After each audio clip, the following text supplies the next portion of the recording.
আপনি বলছেন যে আমার মতো লেবাসধারী কিছু লোক এসে মাজারের উপর হামলা করেছে।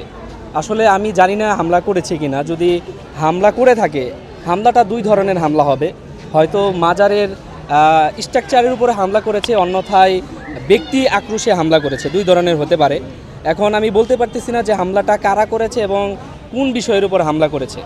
যদি ব্যক্তি আক্রোশে কেউ হামলা করে থাকে, হতে পারে ব্যক্তির উপর কিংবা মাজারের উপর, সেটাকে আমি অবশ্যই নিন্দনীয় মনে করি। যে এভাবে হামলা করা, একটা জিনিসকে ধ্বংস করা, মানুষকে কষ্ট দেওয়া, এটা তো ইসলামে কোনোভাবেই সমর্থন করে না। তো এটাকে আমি নিন্দনীয় মনে করছি। এবং সেই সাথে আমি এই কথাটাও বলতে চাচ্ছি যে হামলা করার যারা হামলা করেছে তারা, এটা যেমন একটা অপরাধ এবং কেন করেছে এই বিষয়টাও আমাদের একটু জানা দরকার। যে হামলাটা আসলে কেন হলো, আসলে পিছের গল্পটা কী, এটা অনেক সময় আমরা না জানার কারণে একতরফা অনেকে আমরা অপরাধী মনে করতে পারি। সেই জায়গা থেকে আমি বলবো যে যারা হামলা করেছে এবং যাদের সাথে ঘটেছে, এই পুরো ঘটনাকেই যেন তদন্তের মাধ্যমে সামনে নিয়ে আসা হয়।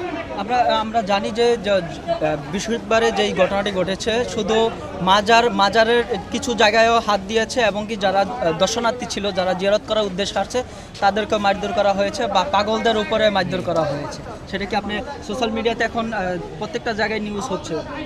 হ্যাঁ, আমিও দেখেছি যে এরকম নিউজ হচ্ছে, অনেক কিছুটা অসঙ্গতিপূর্ণ ঘটনা ঘটেছে। তো আমি তো এটা পূর্বেও বললাম যে এই ধরনের আচরণকে আমরা কখনো সমর্থন করি না। এ ধরনের আচরণ যেন না হয়, এটা আমরা কামি।